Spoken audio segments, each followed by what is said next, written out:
You'd think they'd have learned by now. One of our members has had roughly 4 to 5 concussions.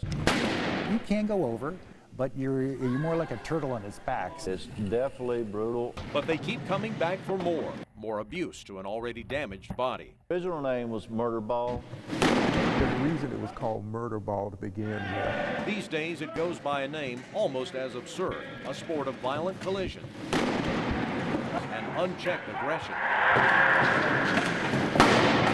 that celebrates a sound, a word you'd think would make them cringe.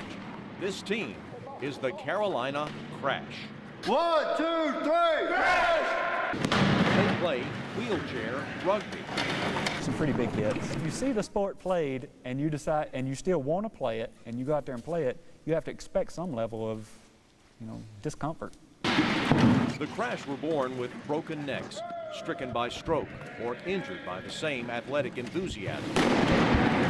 I was out riding my mountain bike on the trails. I dove into a lake and it was too shallow.